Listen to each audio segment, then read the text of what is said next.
Alright, let's dive into a story that's been making waves, literally and metaphorically. Imagine this.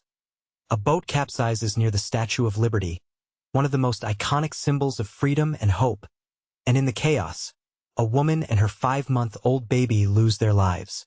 It's a tragedy that's hard to wrap your head around, but what makes this really interesting is the layers of questions it raises. Personally, I think this isn't just about a boat accident. It's about accountability, regulation, and the darker side of tourism.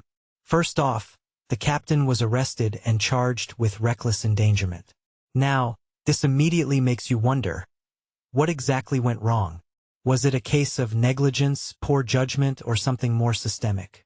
In my opinion, the fact that the Coast Guard is investigating whether this was an illegal charter operation is huge.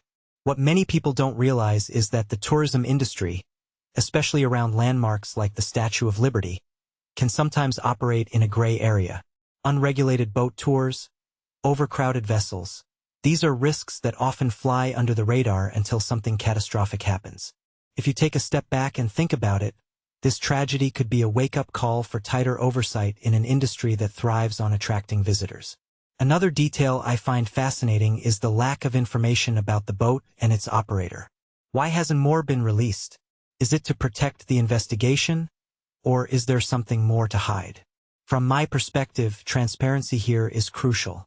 The public deserves to know whether this was an isolated incident or part of a broader pattern of unsafe practices.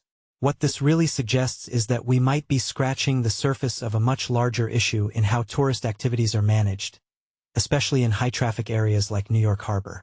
Now, let's talk about the human side of this story. A 27-year-old woman and her infant lost their lives that were just beginning. This raises a deeper question.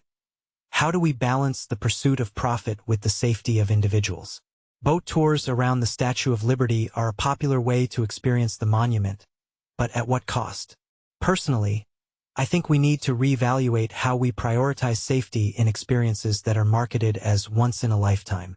It's not just about the thrill of the ride. It's about ensuring that everyone returns home safely. What's also striking is the contrast between the tragedy and the symbolism of the Statue of Liberty itself. Here's this monument that represents freedom and opportunity, yet this incident feels like the opposite. A loss of life, a loss of trust. One thing that immediately stands out is how fragile our systems can be when profit or convenience takes precedence over safety. If you think about it, this isn't just a New York story.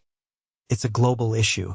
How many other tourist hotspots are cutting corners in the name of attracting visitors? As we close out, I'm left with a thought-provoking question.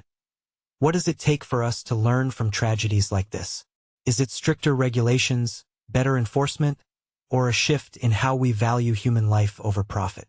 Personally, I think it's all of the above. This incident isn't just a news story. It's a mirror reflecting the cracks in systems we often take for granted. So, the next time you're booking a boat tour or any tourist activity, ask yourself, who's ensuring my safety? Because in the end, that's what really matters.